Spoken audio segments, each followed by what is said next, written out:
Yes hello friends, welcome to G R Adhigam classes. कैसे हैं भाई आप सभी? होपफुली सारे ठीक होंगे और अपनी तैयारियों में लगे हुए होंगे।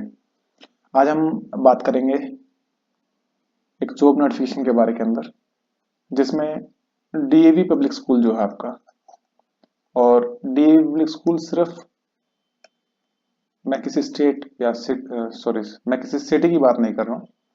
ये ऑल ओवर हरियाणा के अंदर जो है ना, जितने भी आपके डीएवी स्कूल्स हैं,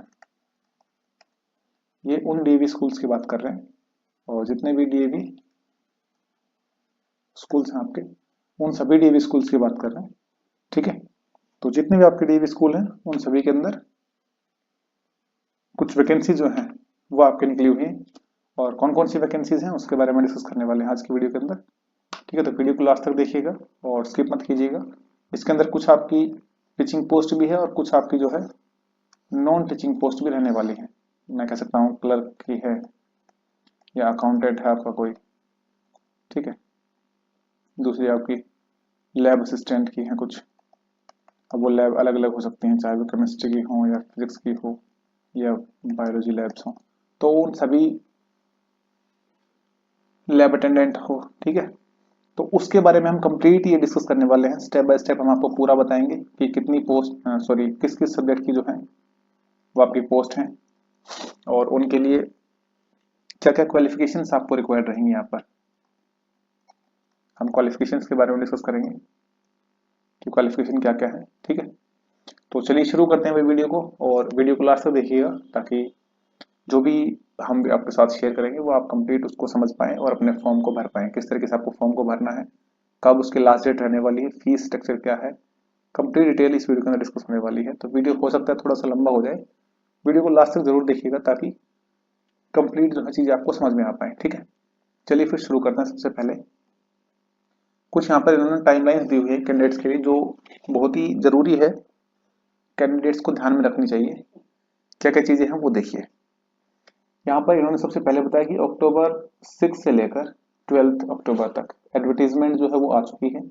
advertisement of vacant post of schools zones, ये ऑल ओवर हरियाणा के अंदर हमने आपको बताया कि ऑल ओवर हरियाणा के अंदर जो भी जोन है आपके, उन सभी जोन्स की जो वैकेंसीज हैं वो निकली हुई हैं। ठीक है, will be given by the DAV zones schools in national और रीजनल न्यूज़पेपर। ये आपके जो है न्यूज़पेपर जो है उसके अंदर भी आ गई होगी। अगर किसी ने नहीं देखा है तो 12 अक्टूबर 2025 का आप न्यूज़पेपर उठा के देख सकते हैं।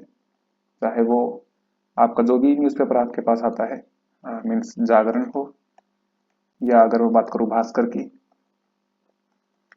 तो दैनिक भास्कर जो आता है उसके अंदर भी आपका एडवर्टीजमेंट जो है इन्होंने पब्लिश किया है। ठीक है, ये centralised online registration form will be available on. अच्छा, ये फॉर्म जो है आप लोग कहाँ भरेंगे उसके बारे में इन्होंने बताया है कि जो इसकी वेबसाइट है डीएवी रिक्रूटमेंट davrecruit.davcmc.in। ठीक है, ये इसकी वेबसाइट है। आप लोग यहाँ से इस वेबसाइट से अपना ऑनलाइन जो है एप्लीकेशन फॉर्म को भर सकते हैं। ठीक है, उसके बाद क्या है, अक्टूबर 6 से लेके 31 अक्टूबर 2025 तक इस समय पे आपको अपना जो फॉर्म है वो भरना है। इन्होंने बताया हुआ है, पहली डिटेल क्या है देखिए। Candidates will fill the form, click the declaration and press submit for verification. This is not the final submission form. Will remain editable till candidate goes for the verification to the nearby DAV college. अब कई बच्चे क्या हैं कि यहाँ पर जो website उन्होंने दी हुई है यहाँ पर आप ऑनलाइन अप्लाई कर देंगे, लेकिन ये फाइनल अप्लाई नहीं होगा जब तक आप अपने नियरेस्ट डीएवी स्कूल जो है वहां पर आप जाएंगे नहीं, अपने डॉक्यूमेंट्स सबमिट नहीं करवाएंगे, तब तक आपका फॉर्म जो है ऑनलाइन अप्लाई नहीं माना जाएगा, सबमिट फाइनल सबमिट नहीं माना जाएगा। ठीक है, क्या कहा है उसने, declaration and press submit for verification, this is not the final submission. ये जो है फाइनल सबमिशन नहीं है। Form will remain editable till candidate go for verification to nearby DAV college. जब तक आप नियर बाई डीएवी कॉलेज में नहीं जाएंगे आप उसको एडिट कर सकते हैं कंप्लीट डिटेल्स में। आपको कुछ अगर मान लीजिए डेट ऑफ बर्थ है या कोई सेक्शन जो है चेंज करना है तो आप उसको एडिट कर सकते हैं। ठीक है, उसके बाद नेक्स्ट पॉइंट में क्या कहा गया इन्होंने देखो, candidate will take print out hard copy of their online form and go to the nearest DAV school with original testimonials for verification. आपके जो documents हैं, the form will have the option to search DAV school near me. इस form के अंदर आप लोग अपना near by जो भी DAV स्कूल है वो भी सर्च आउट कर सकते हैं। अगर आपको नहीं पता है कि आपके पास में कौन सा DAV स्कूल है तो जोन के अंदर जो इन्होंने पूरा लिस्ट दिया हुआ है आप वहां से देख सकते हैं। ठीक है, तो 31 तक आप लोगों को ये काम जरूर करना है, ऑनलाइन फॉर्म भरें, उसके बाद अपने फॉर्म जो है आपका उसकी एक कॉपी जो है, हार्ड कॉपी जो है वो प्रिंट करें और अपने जो भी डॉक्यूमेंट्स है ओरिजिनल डॉक्यूमेंट्स उनकी एक कॉपी जो है, नहीं सॉरी कॉपी नहीं लेके जानी, वहां पर ओरिजिनल डॉक्यूमेंट लेके जानी, उन्होंने बोला ना विद ओरिजिनल डॉक्यूमेंट्स, तो वहां पे वेरिफिकेशन आप करवा के आए, उसके बाद ही आपका फॉर्म सबमिट माना जाएगा। ठीक है, उसके बाद 31 अक्टूबर के बाद नवंबर 1 से लेकर 26 तक का क्या प्रोसीजर है वो इन्होंने बताया यहाँ पर। Candidate will go to the nearest DAV school with original documents. The online form will be opened by the school using the candidate's registration mobile number and OTP. जब आप वहां जाएंगे तो वो अपने सिस्टम के अंदर लॉगिन करेंगे, आपके मोबाइल नंबर से और OTP आपको बताना होगा, वहां से लॉगिन कर लेंगे वो। ठीक है, फिर DAV school officials will check original testimonials and verify the eligibility as per DAV CMC norms. Online form will be edited if required. अब जब आप ओरिजिनल पे डॉक्यूमेंट्स लेके जाएंगे वहां से और आपने जो फिलअप किया है वो मैच करेंगे दोनों, अगर वो मैच होते हैं तो ठीक है, अदरवाइज वो एडिटेबल भी है, अगर चेंजमेंट कुछ करना होगा तो वो वहां पे चेंजमेंट हो जाएगा आपका। After all verification and modifications, verification आप लोग करवाएंगे, उसके बाद अगर कोई मॉडिफिकेशन करना होगा तो वो वहां पे कर देंगे। इफ फाउंड एलिजिबल, अगर आप एलिजिबल पाए जाते हैं, DAV school officials will click a declaration to clarify that the candidate is eligible for CBT 2026 and press verified and approved। वहां पर अपने डॉक्यूमेंट्स कंप्लीट चेक करवाने के बाद और फिर आप अगर एलिजिबल होते हैं उस टेस्ट के लिए तो वहां पर जो ऑफिशियल्स हैं वहां पे वो जो है वेरीफाइड करेंगे, आपको प्रेस आपके फॉर्म को जो है वेरीफाई करेंगे एंड अप्रूव कर देंगे। ठीक है, after this no change in the form will be made and candidate will make an online payment. ठीक है, उसके बाद जो है आपको कोई चेंजमेंट तो हो नहीं सकती क्योंकि वहां से अप्रूव हो गया है, और उसके बाद आप ऑनलाइन पेमेंट वहां पर करेंगे। ये आपका प्रोसेस कंप्लीट, और उसके बाद जो है इन्होंने नवंबर का जो प्रोसेस है वो भी बताया है पूरा, टिल नवंबर 30 आपको जो पेमेंट है वो कब तक करनी है, नवंबर 30 जो है लास्ट डेट है, 30 नवंबर 2025 तक आप लोग इसकी पेमेंट भी साथ साथ कर देंगे। Payment button will be activated as soon as verified and approved. Payment button सिर्फ कब अप्रूव होगा, कब जो है आपका सीन होगा वहां पर एक्टिवेट होगा, जब आप स्कूल के अंदर जाके अपने डॉक्यूमेंट्स वेरीफाई करवाएंगे, उसके बाद वो अप्रूव के लिए क्लिक करेंगे, उसके बाद ही होगा। Click by DAV school, school के अंदर जो है वहां पे ऑफिशियल्स जो है जो भी वो करेंगे। Candidate will make payment with in 7 days after verified. अब जैसे मान लीजिए आपने स्कूल में आप वेरीफाई आज करवा के आए तो विद इन 7 डेज के अंदर ही आपको पेमेंट करना होगा, अदरवाइज यू आर हो सकता है कि फॉर्म को रिजेक्ट कर दें। और फीस जो है आपकी 300 जो फीस है online payment will be made by the candidate, only paid candidate will appear in CBT। अगर आप फीस पेमेंट नहीं करते हैं, फॉर्म आपने पूरा भर दिया है और जो नियरेस्ट DAV स्कूल है आप वहां पर भी वेरीफाई अपने डॉक्यूमेंट्स करवाए हैं लेकिन आपने फी पेमेंट नहीं की तो आप लोग नॉट एलिजिबल हो जाएंगे CBT के लिए। तो फीस पेमेंट जो है 300 रुपए है, ज्यादा कुछ नहीं है फीस पेमेंट। तो इस फीस पेमेंट को करने के बाद ही आप लोग आगे जो है CBT एग्जाम के लिए जा पाएंगे। ठीक है, अच्छा उसके बाद नेक्स्ट क्या है, दिसंबर 2025 DAV CMC will process paid application and create a data sheet in CBT 2026। जितने भी बच्चों के ऑनलाइन पेमेंट आएंगे उसकी एक शीट ये प्रिपेयर करेंगे। ठीक है, क्रिएटेड डेटा शीट कि भाई कितने बच्चों ने जो है अप्लाई किया है और कितने बच्चों ने लास्ट पेमेंट तक इसको फॉर्म को फिल किया है। उसके बाद on appointment data the online CBT portal on recruitment website, इस वेबसाइट के ऊपर आपका जो है अपना डेट जो है एग्जाम का वो देख सकते हैं। Will open for selection of exam centres, उसके बाद एग्जाम सेंटर्स यहाँ पर डिसाइड होंगे कि भाई कौन कौन से एग्जाम सेंटर्स पर आपका एग्जाम हो सकता है। Candidate will select the exam centre, date and slot of CBT online on the first come first serve basis, मतलब आपको ही सिलेक्ट करना है कब 10 दिसंबर वाले महीने के अंदर जब आप इस वेबसाइट के ऊपर जाएंगे तो यहाँ से आपको स्लॉट दिखेंगे भाई आप कब एलिजिबल हैं, कब एग्जाम देने के लिए टाइम आपका जो है बाउंड नहीं होना चाहिए, वहां पर आप टाइम देंगे तो वहां पे आप डिसाइड करेंगे मैं इस डेट को इस सेंटर पे पेपर दे सकता हूँ, तो वहां से आपका टाइम शेड्यूल हो जाएगा। ठीक है। Admit card will be issued to the candidate and can be downloaded from the recruitment website. जो इसकी वेबसाइट है वहां से, जैसे ये वेबसाइट है, वहीं से आप लोग अपने एडमिट कार्ड को भी डाउनलोड कर पाएंगे दिसंबर के महीने के अंदर। ठीक है। उसके बाद है जनवरी 2026। अब जनवरी के अंदर आपका टेस्ट होने वाला है। CBT test will be connected all over India as per the data sheet. भाई कहाँ कहाँ से कैंडिडेट्स जो है फॉर्म को अप्लाई करते हैं, तो उसी हिसाब से उनके सेंटर्स दिए जाएंगे, तो ऑल ओवर इंडिया के अंदर ही एग्जाम होगा आपका। ठीक है। उसके बाद इन्होंने बोला कि result will be announced with in 15 to 20 days after the last CBT exam या सीबीटी टेस्ट। भाई लास्ट टेस्ट जब भी होता है आपका, मीन्स जनवरी के महीने के अंदर ही हो जाएगा। मान लीजिए कि आप 26 जनवरी तक आपका लास्ट एग्जाम हो जाता है, तो उसके 25 डेज या 26 डेज के बाद, मीन्स फेब्रवरी 20 या 25 तक, 25 फेब तक आपका जो है रिजल्ट भी यहाँ पर अनाउंस हो जाएगा। ठीक है। उसके बाद qualified candidates will be able to download their provisional eligibility card PEC. Means जैसे स्कोर कार्ड आता है आपका एक तरीके से, उस तरीके से आपका एक स्कोर कार्ड जनरेट होगा, आप वो डाउनलोड भी कर सकते हैं। उसके बाद का जो प्रोसेस है वो देख लीजिए एक बार। Post CBT means after CBT आप लोग क्या करेंगे। School will advertise a newspaper whenever they want to have demo interview. Means आपका ये फेज 3 है।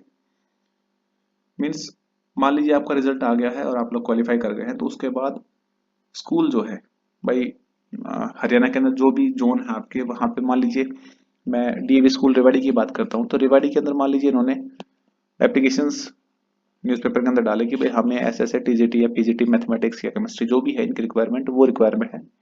तो उस समय पर आप डेमो और इंटरव्यू के लिए जा सकते हैं। Only candidates who clear the demo and interview will be offered employment in DAV schools. ये उन्हीं एम्प्लॉयज को या टीचर्स को हम कहेंगे कि अपने पास रखेंगे जो उनके डेमो और इंटरव्यू को क्वालिफाई करेंगे। सबसे पहले तो जो इनका सीबीटी क्वालिफाई करेंगे वो डेमो इंटरव्यू के लिए एलिजिबल होंगे, और फिर जो डेमो और इंटरव्यू को क्वालिफाई कर देंगे वो स्कूल के अंदर रिक्रूट करने के काबिल है, वो इनको रिक्रूटमेंट करेंगे। उसके बाद अनोमिनल हैंडलिंग फीस में B charge by school from the candidate. उसके बाद जब ये आपको रिक्रूट करते हैं तो उस समय पे कुछ आपके नॉमिनल फीस जो है इन्होंने बोला है, अभी फीस कितनी लेंगे ये इसके बारे में मुझे पता नहीं है और ना इन्होंने कुछ ऐसा बताया है, और मुझे समझ में भी नहीं आया कि ये फीस किस क्यों ले रहे हैं। जब इन्होंने फॉर्म की जो फीस है वो इन्होंने ले ली है, तो अभी रिक्रूटमेंट के टाइम पे कोई नॉमिनल फीस, और नॉमिनल फीस बोला है कुछ, कोई ऐसा नंबर भी नहीं दिया कि इतनी फीस जो है आपको सबमिट करवानी पड़ेगी। नॉमिनल हो सकता है कि मेरे लिए नॉमिनल 1000 रुपए हो, इनके लिए 10,000 भी नॉमिनल ना हो। तो ये चीजें अभी कंफर्म नहीं है इस बारे में, तो कहना मुश्किल है कितनी फीस होगी, पर इन्होंने यही बोला कि नॉमिनल फीस चार्ज की जाएगी स्कूल के द्वारा कैंडिडेट से। ठीक है। अब हम बात करते हैं कि आपकी जो पोस्ट हैं वो क्या क्या है और क्या क्या उनका सिलेबस है, या फिर सिलेबस तो नहीं, क्वालिफिकेशंस, क्वालिफिकेशंस के बारे में बात करेंगे, क्या क्या क्वालिफिकेशंस हैं जो इन पोस्ट के लिए रिक्वायर्ड रहेंगी। ठीक है। चलिए देखते हैं आगे। देखो क्या बोला हुआ है इन्होंने। Post graduation, graduation in advertisement subject with in 50% marks. भाई आपके 50% मार्क्स यहाँ पे होने चाहिए, और उसके बाद आपकी बीएड जो है वो भी, बीएड या फिर बीएलएड जो कैंडिडेट्स हैं वो भी अप्लाई कर सकते हैं। बीएड और BElEd from NCTC recognised college only. अगर आपका रिजल्ट जो है, एक चीज और इन्होंने लिखी है, बीएड है या फिर बीएलएड है, candidates whose result is awaited in 2025 में ऑल्सो अप्लाई।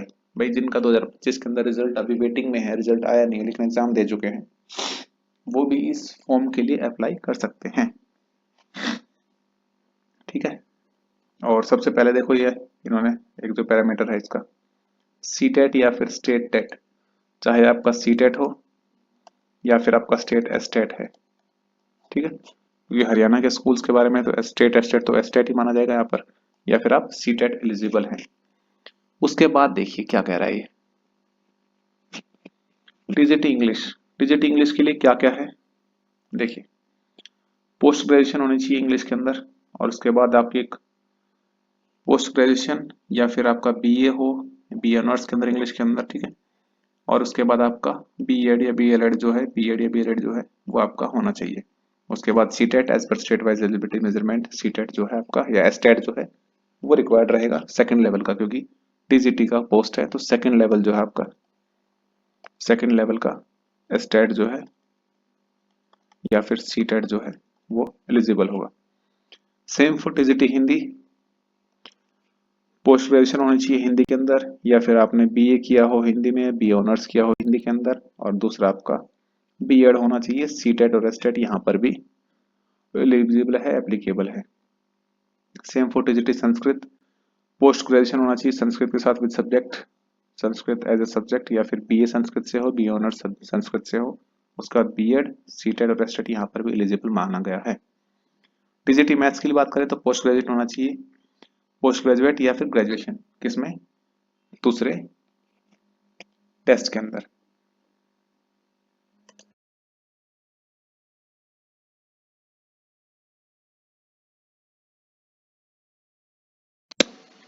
हाँ जी, हम बात कर रहे थे टीजीटी मैथ्स के बारे में। तो टीजीटी मैथ्स के अंदर क्या है, इन्होंने पोस्ट ग्रेजुएशन, ग्रेजुएशन किसके साथ, मैथ एज ए सब्जेक्ट, और बीएससी ऑनर्स आपने मैथ से अगर कर रखी है, या फिर बी ऑनर्स भी है अगर आपके पास मैथ से, और उसके अलावा बीएड और बीएलएड अगर आपके है, और सीटेट और एस्टेट यहाँ पर भी एप्लीकेबल इन्होंने मीन्स टीजीटी के अंदर ऑलरेडी सीटेट और एस्टेट तो है ही है, ठीक है।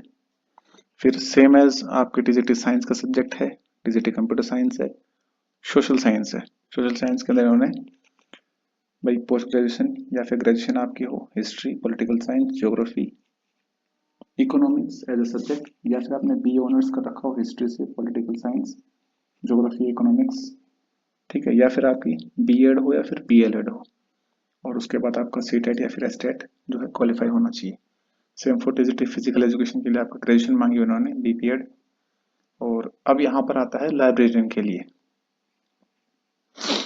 लाइब्रेरियन जो है आपका ग्रेड 1, पोस्ट ग्रेजुएशन होनी चाहिए, लाइब्रेरियन कोर्स जो है आपका उसके अंदर साइंस, लाइब्रेरी साइंस जो है कोर्स होता है आपका, उसके अंदर आपकी डिग्री होनी चाहिए, या फिर ग्रेजुएशन हो आपकी, ग्रेजुएशन डिग्री या पोस्ट ग्रेजुएशन डिग्री जो है आपकी लाइब्रेरी साइंस के अंदर, और फिर उसका आपका कंप्यूटर नॉलेज जो है वो भी रिक्वायर्ड रहेगा, ठीक है।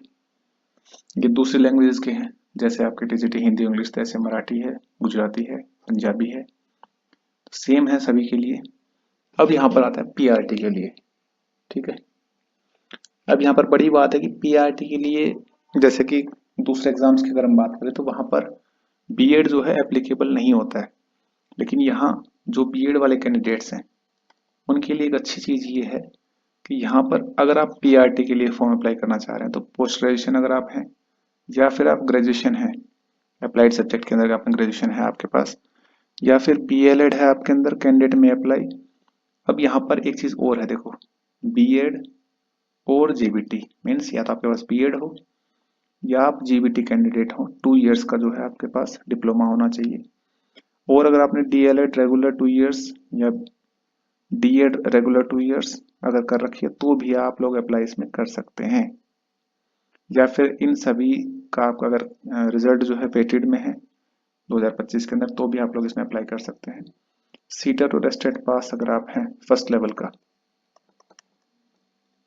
फर्स्ट लेवल सीटेट अगर आपका है या फिर एस्टेट अगर आपका है तो आप लोग इसमें अप्लाई कर पाएंगे। सब्जेक्ट्स की अगर मैं बात करूं, पीआरटी इंग्लिश है भाई, चाहे आपने पोस्ट ग्रेजुएशन कर रखा हो या ग्रेजुएशन कर रखा हो सेम है।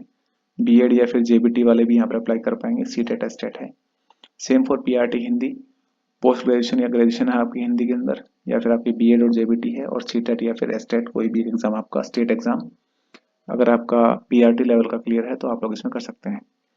सेम फॉर पीआरटी संस्कृत है, पीआरटी मैथ्स के लिए पोस्ट ग्रेजुएशन आपने कर रखी हो या फिर ग्रेजुएट हो with maths as a subject, और बीएससी ऑनर्स मैथ्स से कर रखा हो या फिर बी ऑनर्स विद मैथ, ठीक है। उसके बाद बीएड अगर आपने कर रखी है तो इसमें आप अप्लाई कर पाएंगे, और सीटेट और एस्टेट अगर आपका है तो भी आप लोग इसके लिए अप्लाई कर पाएंगे। सेम फॉर पीआरटी साइंस के लिए है भाई, ये कंप्यूटर साइंस, सोशल साइंस, बी आपने अगर पॉलिटिकल हिस्ट्री कर रखी है, सेम वही चीजें हैं।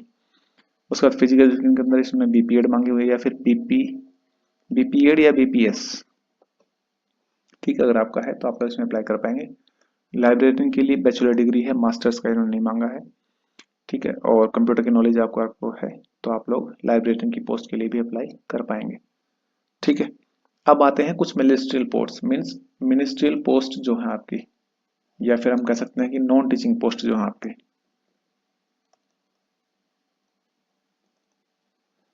नॉन टीचिंग जो आपकी पोस्ट है वो क्या क्या है उसके बारे में देखो जरा एक बार। सबसे पहले एलडीसी अकाउंट्स,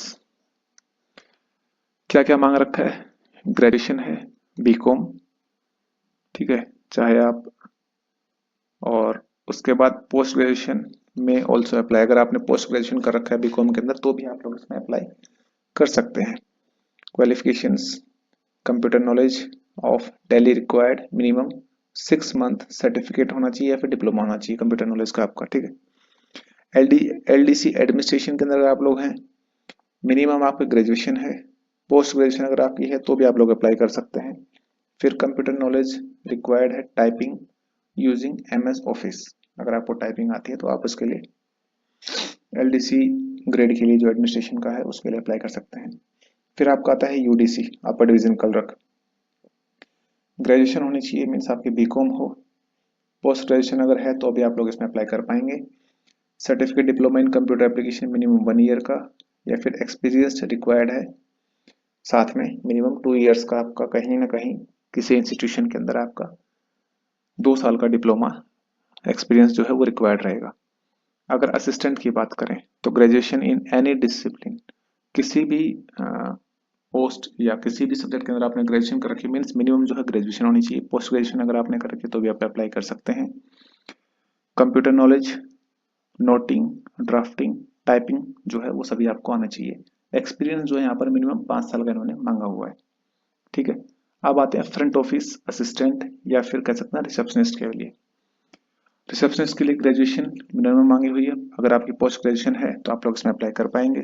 उसके बाद आपकी कंप्यूटर नॉलेज और इंग्लिश कम्युनिकेशन स्किल, क्योंकि जब आप रिसेप्शन के ऊपर बैठेंगे तो आपको पेरेंट्स जो हैं, पेरेंट्स या फिर कोई भी ऑफिस एडमिन स्टाफ कोई भी अगर आपका आता है तो आपको टैकल सबसे पहले, कोई भी अगर आएगा तो रिसेप्शन पे ही आएगा, तो अगर आप वहां से टैकल सही तरीके से कर पाओगे, इंग्लिश कम्युनिकेशन अगर आपके ठीक होंगे, स्किल्स आपके अंदर अगर ठीक होंगी तो आप लोग टैकल कर पाओगे। तो वो चीजें इन्होंने मैंडेटरी मांगी हुई है यहाँ पर, ठीक है। उसके बाद लाइब्रेरियन के लिए मैंने ऊपर आपको बताया, अब लाइब्रेरियन असिस्टेंट भी है, तो यहाँ पर भैया आपकी मास्टर्स इन लाइब्रेरी के अंदर या फिर बैचलर्स हो, सर्टिफिकेट भी अगर हो तो working knowledge of computer required, ये बेसिक बेसिक चीजें हैं। अब यहाँ पर लैब असिस्टेंट है, बायोलॉजी के लिए, केमिस्ट्री के लिए, फिजिक्स के लिए, कंप्यूटर के लिए, 4 लैब्स हैं, चारों के लिए इन्होंने मांगे हुए हैं। क्या क्या है देखो, ग्रेजुएशन अगर आपने कर रखी है बायोलॉजी के अंदर और पोस्ट ग्रेजुएशन भी अगर आपकी है तो इसमें अप्लाई कर सकते हैं। इसके अलावा इन्होंने सीटेट पीटेट कुछ नहीं चाहिए, कोई कंप्यूटर की नॉलेज इन्होंने यहाँ पर नहीं लिखी हुई है। उसके अलावा लैब असिस्टेंट केमिस्ट्री का है तो केमिस्ट्री यहाँ पर ग्रेजुएशन होनी चाहिए, पोस्ट ग्रेजुएशन भी अगर है तो आप लोग अप्लाई कर पाएंगे। सेम फॉर फिजिक्स के अंदर ग्रेजुएशन और पोस्ट ग्रेजुएशन है। हाँ, कंप्यूटर नॉलेज के अंदर इन्होंने कुछ आगे लिखा हुआ है वो देखिए, graduation in computer related discipline, graduation with diploma in computers with UGC approved, अगर आपके पास डिप्लोमा है या फिर ग्रेजुएशन है तो आप इसमें अप्लाई कर पाएंगे। पोस्ट ग्रेजुएशन भी अगर आपके कंप्यूटर से है तो आप लोग इसमें अप्लाई कर सकते हैं कंप्यूटर वाली पोस्ट के लिए। अब लास्ट जो पोस्ट आपकी नर्स है, नर्स के लिए बीएससी नर्सिंग या फिर midwifery from INC recognised university, ठीक है। और इन्होंने 3.5 ईयर्स का डिप्लोमा मांगा हुआ है जनरल नर्सिंग और midwifery from recognised central state और nursing counselling with 1 year experience, अगर आपका 1 साल का एक्सपीरियंस भी इन्होंने मांगा हुआ है, ठीक है। तो आज के लिए इतना ही है।